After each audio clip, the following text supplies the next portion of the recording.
Hey you guys, welcome back to Chris's Granite Paradise. Thanks for joining us today. Today we're going to be looking at some of the more attractive pearlescent, iridescent feldspars seen in many of the granites. Using the term loosely from my background in the granite countertop business, we called a lot of things granite. Many of them are not, of course, but there were a lot that were iridescent, pearlescent. I've got quite a bit of that around here. So over the course of the video, we're going to dig out some pieces, look at them up close, look at them from a distance. We're going to look at some gravel. I'll have some time lapse for you, some close-up photos. I'm even going to try and display some scanner images to get some good up-close looks. So we'll see that through the course of the video. Again, thanks for joining us. And if you haven't already, please watch the graphic granite video that I posted about a week ago, as it's kind of a background for this one. We talked about the local pearlescence and the feldspars and the graphic granites found in the river here in the Cache La Poudre. I think I showed some specimens from the Yellowstone and a few other places. Anyway, thanks for joining us. Beautiful butterfly flying around over there. This bench is made of a material we in the stone business call blue pearl. It's a larvikite, and it's actually quarried in Larvik, Norway. That's the name of the stone because I guess that is where it was first quarried or first found. There are similar stones found in other places, but this is the classic blue pearl. If we can zoom in here and focus, you can see the pearlescence of the feldspars. Just spectacular. This would not be a granite because it really doesn't have any quartz. It's basically two minerals that you can really see.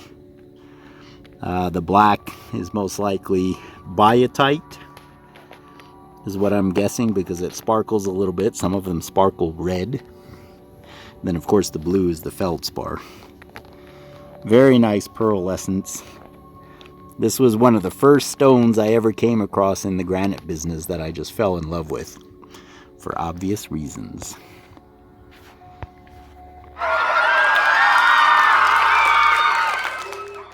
Another one of our benches here is made of what we called either Labrador antique. I think sometimes it was called brown antique or antique brown. Those are some of the industry names. You can see the pearlescence. This is probably the closest stone I remember us ever cutting that was similar to the classic Labradorite that we've all seen cut and polished for sale in rock shops. This here, this is back when I had a lot more energy for overzealous projects.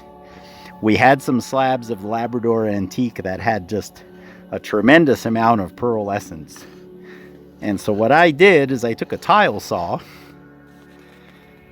and I just added some of the smaller scraps.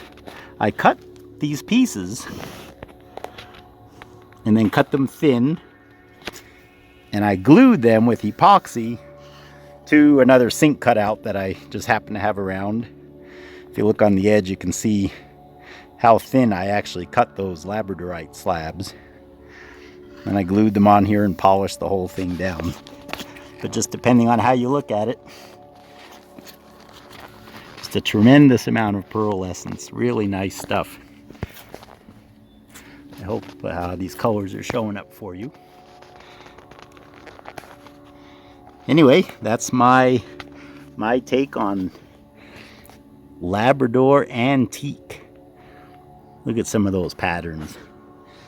Just the more you turn it, the more you see.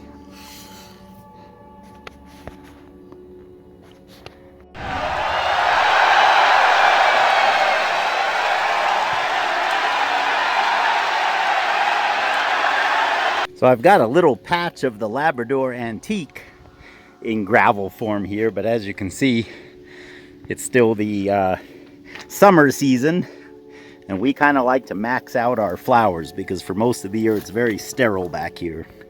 But this is all Labrador antique. I really don't have room to set up for the time lapse, so I'll just wet a few of these so you can get an idea of the pearlescence. Some of them have it more than others, obviously. That's got some nice fleck to it.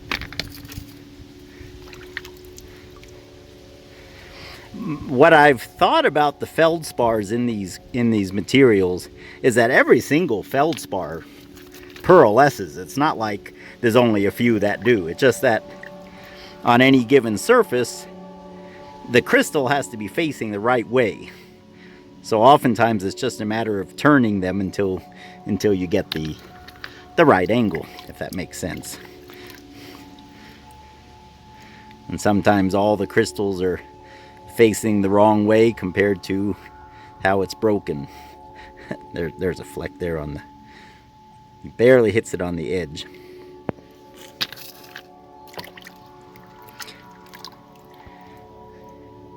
That's got a lot of nice color.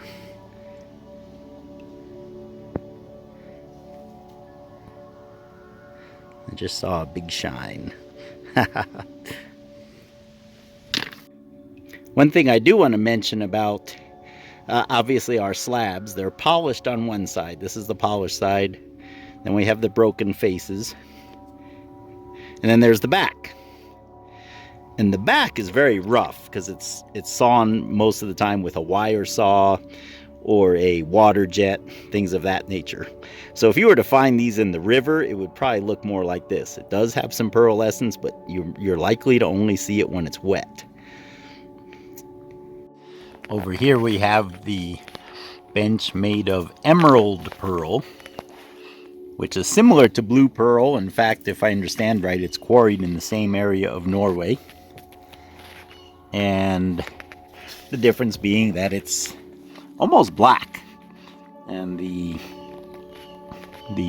feldspars pearlesce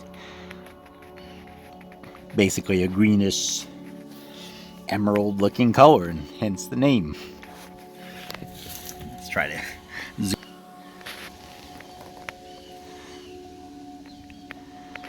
Anyway, that is another larvakite from Norway, and it's directional. It's interesting. I don't know if they purposely cut these slabs in such a way that, so from the angle that I'm looking at it, most of the crystals reflect towards me and the sun is behind me. If I were to turn this around, I don't know if I could turn it with one hand, it wouldn't shine much anymore. That thing's heavy. So here you can already see I haven't turned it all the way around yet, but it really doesn't shine much.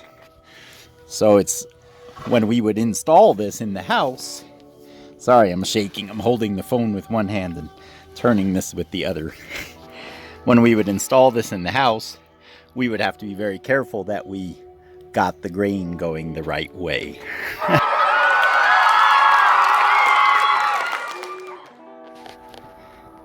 Our serving bar out here on the patio is made of a stone from India. We call it Galaxy Black.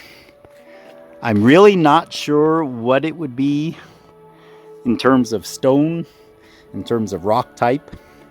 It's actually quite magnetic. Very heavy, very hard. It really, we loved working with it because it would never break. I mean, you could pick it up flat and almost drop it and it doesn't break. But it's very, very attractive up close. See if these are coming out in the video. The crystals are small, but I'm not sure if you can appreciate the striations in them, the growth patterns.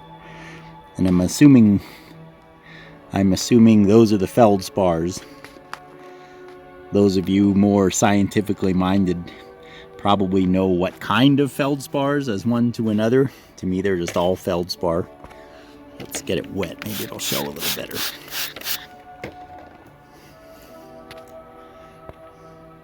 Yeah, it's just a beautiful gold fleck. In the sun, this stuff is amazing.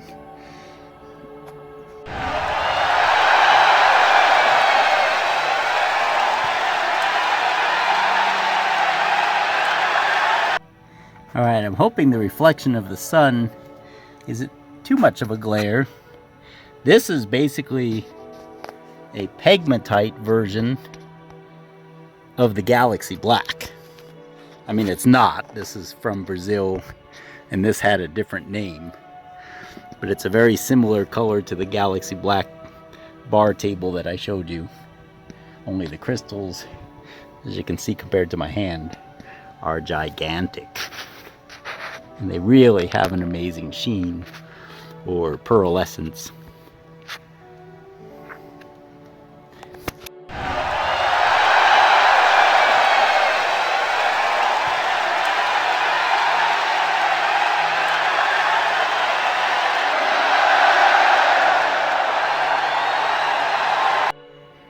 I went digging through my stash and I found these couple of pieces. One of them, the one we're focusing on here, is called Volga Blue. I'm not sure if that's showing or not, but it has these beautiful peacock looking crystals that have almost a radiating structure to them. I'll wet it and you'll see it even more.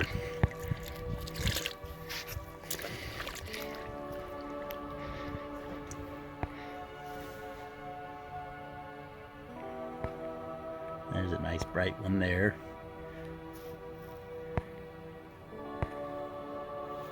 So this is called Volga Blue, and it's from Russia.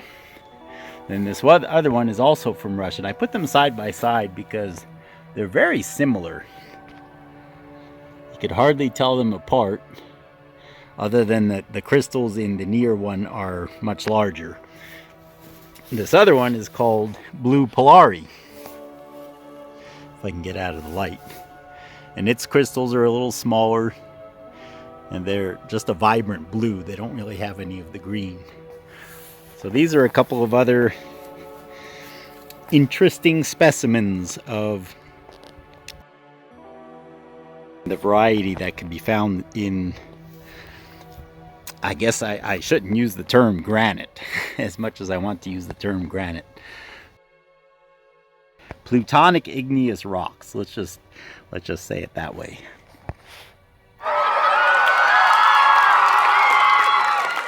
Area of the garden, we have one of many exotic gravels. This particular variety is Russian. It's called Blue Polari, and occasionally you can find them with those vibrant blue flecks. So what I'm going to do is I'm going to scrub some of these off and put them in water.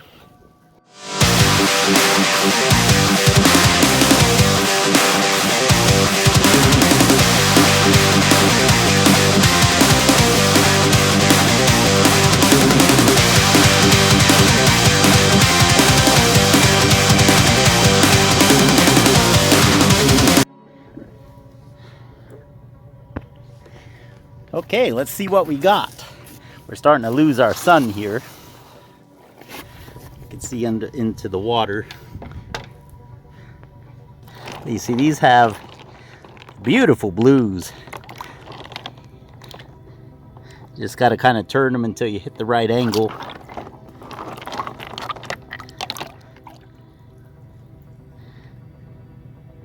There's a little bit there.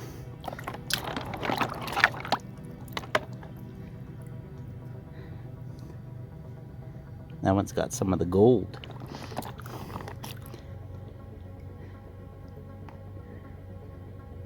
They seem to show up more on the edges, which is really interesting. So what these are is slabs that I broke into gravel. And usually when people come over, if they're rock collectors, I tell them, I've told some of you guys, anything that's on the ground, you're welcome to take a few. Ooh, that one had a nice flash. There we go. There's a nice flash. Again, this is Blue Polari. In fact, that's a nice twinned crystal. I don't know if you can appreciate that in the video. My water is dripping onto the camera. There we go. Get it under the water. It's even clearer. That's actually a twin crystal. Can you see how, as I turn it, half of the crystal right now is reflecting and half of it isn't? Then when I turn it this way, the angle's slightly different because it's a twin. In feldspar, twinning is very common. That's actually a nice twin crystal.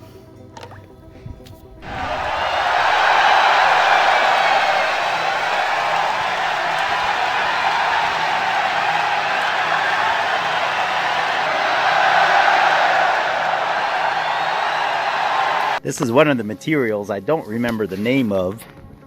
It's in the little wall along the lawn here. And we're just about to lose the sun, but I caught the last little bit of it. Slid the piece out a bit so you can see it. But these are smaller crystals and quite a variety of colors. I remember sometimes this stuff would come in and the flecks would be yellow, greens, rainbow colored. This particular variety is mostly blue. And again, I wish I could remember the names of some of these. You guys will have to forgive me in that department because we literally had thousands upon thousands of slabs over the years. And they would come in with different names depending on who we bought them from. So it was really hard to keep track of the industry names, let alone any locations. It sure is neat stuff. See if that's coming out for you.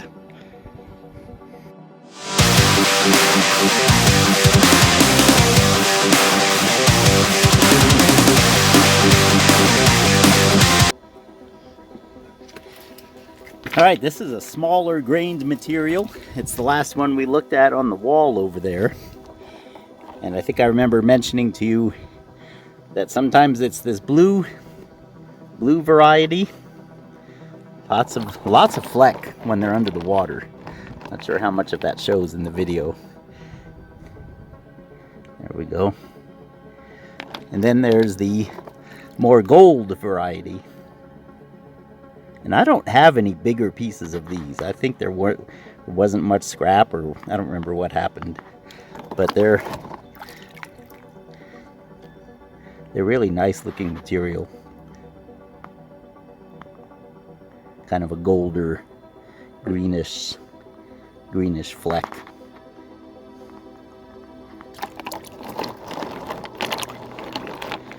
Anyway, there you have a couple of varieties in one. Might have to put this one on the scanner, see if I can get a good close-up of it. It looks like it's showing good for you.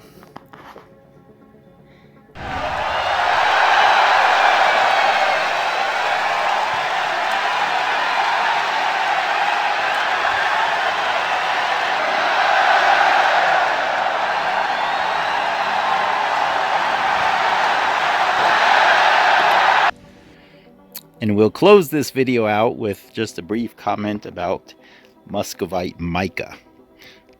Somebody out there might be wondering if muscovite or mica is considered iridescent or pearlescent. And the answer is kind of twofold, yes and no, and I'll explain why in a moment. What we're looking at here is basically a corner piece or an end cut off from a granite countertop slab that was made of a granite pegmatite type material. You can see it clearly has the feldspar, the quartz, and plenty of mica. So the rock we were just looking at, which was a chunk of granite pegmatite, was this exact same material. I don't know if you can appreciate the shine of the mica on the edge. It even peels off quite easily. That's why, because of this fragile mica, these granite slabs had a habit of falling apart. So in the industry, we would glue this mesh on the back. And I want you to notice the square pattern of the mesh, so that when we come down here on this other side, I want to show you that muscovite, before air gets into it, doesn't really have any shine. It is actually, let me see if I could block the sun here a little bit. It's actually perfectly transparent. See, you're seeing the sunlight coming through the slab. And if you look closely, yeah, I can see the up and down lines. The up and down lines are the lines of the mesh. You're actually seeing all the way through the slab. And then the horizontal line, some of that's the mesh, but also it's the layering of the mica. And the mica actually takes on the shine, or that pearly look that it has, when air gets behind the plates, behind the sheets. But otherwise, it doesn't really have any pearlescence of its own. It's actually the air shining. Similar to when your windshield cracks. And the air that's in that crack is what makes the crack visible. Anyway, I hope that clarifies the difference between the shine that we see in mica and what we've been talking about in the feldspars. The feldspars, you can polish them and they'll still have the color, whereas mica would not. Anyway, thank you for joining us. It's been a great time. There are many rocks that I tried to find and couldn't. Like I said, a lot of those slabs, different varieties, are incorporated in the sculptures, and they might be down on the bottom. But I showed you what I was able to get some access to. And thank you for joining us. Please like, share, and subscribe if you have not already. It really helps us out.